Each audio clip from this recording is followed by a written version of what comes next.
Invasion from Below. What a great wave of Hero Factory sets it was. Heroes in mech suits versus kaiju giant monsters. It was sick. So let's check out 3 kaiju and 3 mechs in today's episode, and then we can give you some ideas so that you can build your own Invasion from Below themed MOCs. Here is Evos Machine version 2, and it was built by Dongwon Young. I am sorry if I'm butchering that. I've had to Google translate that name because it wasn't in English on Flickr, so I apologize. I really like these blade hand weapons. These, of course, are using the wing elements that appeared on this Ninjago Tech Dragon set, which was such a cool set, by the way. But yeah, man, if you get these parts, they actually blend perfectly with Hero Factory and Bionicle elements. It's kind of the closest we'll get to actually getting a new Bionicle piece in this day and age. But yeah, putting them on this mech, it looks sensational. And I love that the center of these 2 blades has one of those stud shooters in the middle. Yeah, this is just an all-round great weapon. There's also something so satisfying about this black and gunmetal color scheme, mixed in with just a small hint of yellow.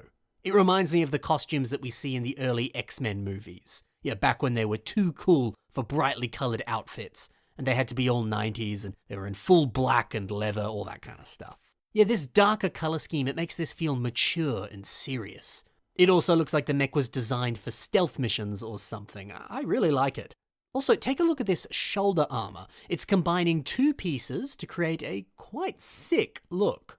Now, these pieces are the shoulder pads that come on the set Umarak the Hunter, and they're being merged together with the shoulders that come on the set Coulter, or Skull Grinder, whatever you want to call him. But yeah, this interesting rounded shape that they create, it's honestly really pretty. This whole mech is really pretty.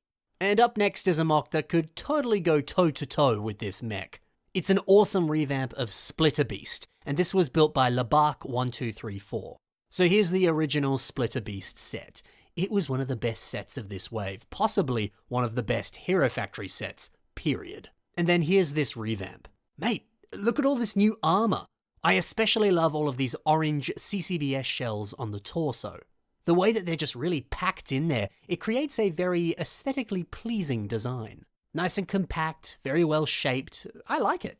And dang, look at this shoulder armor, as well as this buffed up chest. Dude looks like he's been working out. He's got abs, he's got muscles everywhere. That, and he's a lot taller. I mean, kind of the whole point of these monsters from Invasion from Below was that they were huge, gigantic, and towering colossal threats. And the heroes had no choice but to build their own mechs that could rival these creatures. So revamping this set to be even bigger and way more buffed up, well, it just kind of makes sense. It still captures that same essence and that same concept of the original. Of course, though, this MOC does have its iconic splitting function. It would be a crime to not include that. And hey, it's nice to see that both of these characters actually look really good by themselves and when they're together. I really like this. Over to our next mech. This is Defender Frame X77 Redesign Colossus by ExoMocs. What a brilliant blend of construction-style pieces as well as system Lego bricks. Yeah, like these yellow rounded tiles that are up the top here. They're being used as missiles. We've got a bunch of curved slopes for armor, and then wheel pieces on the back that add this nice greebled and mechanical look. This is lovely. And then zooming in on the sides of the legs, they use the limb pieces that came on a set like Onowa Mata. We can see them on his arms. Yeah, the more detailed look of these pieces, it perfectly blends in with the other greebles that we highlighted before. So slapping that on the leg design was a really good choice. Like I said, this is a very skillful blend of system and Bionicle pieces. And it's a great reminder that, hey, if you are going to build a mech like this, dip into your resources of system bricks. Using them is going to be super helpful. And here's a monster for this mech to fight. This is a revamp of Queen Beast, and it was built by George. So here is the set that they're revamping. I do like Queen Beast. And then here's the revamp. Now, obviously, a lot has changed. The face, the color scheme, they don't have wings anymore. In fact, it looks like this MOC is using none of the pieces that originally appeared on the set. And I love it. Yeah, what a great idea to rebuild or revamp an existing set that you don't own.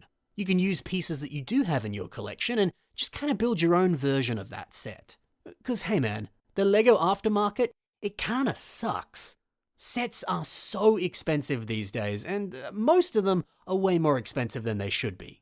Most of them, not everyone. So if you can, why not just build that set you've always wanted using the pieces in your collection?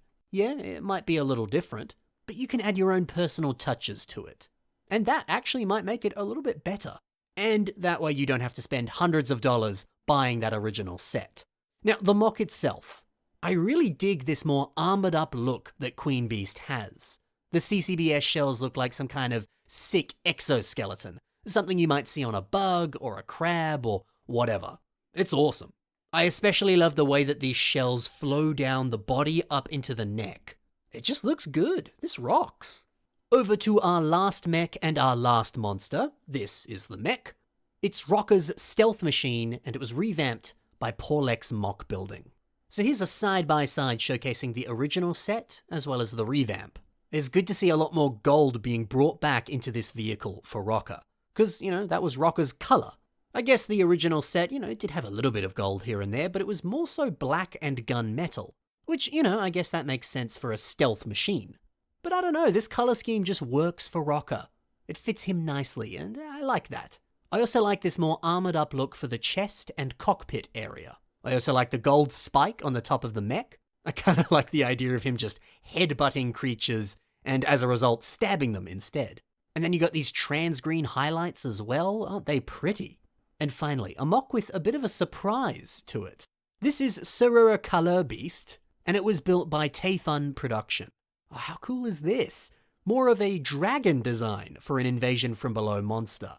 That is awesome. I'm kind of surprised we didn't really get that in an official set. We had Flyer Beast and other stuff with wings, but like a dragon beast? That's so sick. I guess we had Dragon Bolt in the previous wave, so they didn't really want to repeat that, but still, I love this a lot. Great concept. And also, what a great color palette that it's got. It's mainly black, but then it's got small hints of blue and the smallest pop of red. It kind of reminds me of the Night Fury from How to Train Your Dragon. It looks so eerie and so good. But the best part about this MOC is that it can transform. It's able to disguise itself as a kind of cool and exotic looking flower.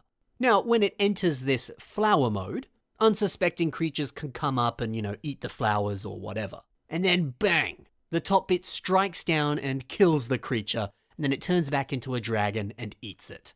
Isn't that sick? You see similar stuff like this in the real world with real creatures. Obviously, they don't turn into dragons and they don't necessarily disguise themselves as flowers, but elements of disguising themselves and trickery and all that kind of thing, you do see that in the animal kingdom. And I love that someone has kind of implemented that into a MOC.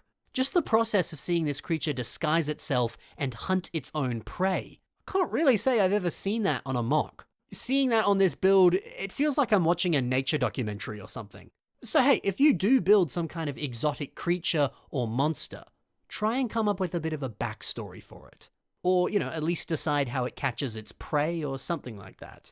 You can show it in the pictures, or you can just imagine it yourself and it might dictate elements of the build. Maybe as you think that through, you might be like, well, it actually has a bit more of an exotic color scheme to lure in its prey. Or perhaps it has this pattern on its back that looks like a secondary face that actually scares off predators. And hey, maybe you can watch some nature documentaries too and get a bit of inspiration from that. See what real life creatures do and see if you can implement that into your own stuff. It's a sick idea. And this is a sick MOC. There you have it, guys. That's a bunch of Kaiju and MECHS, all themed around Invasion from Below. One of the best Hero Factory themes. If you liked some of the MOCs that you saw in today's episode, be sure to take a look at them in the description below. You can see links to all that stuff right there. Go and check it out. Also in the description below and on your screen right now is the submission email. If you've got MOCs that you've made and you want to see them on this show, that is the way to do so. Send that email my way, and I'll do my best to feature your MOC in an upcoming episode. Anyway, that's all for today, guys. Thank you so much for watching. Happy building, and bye for now.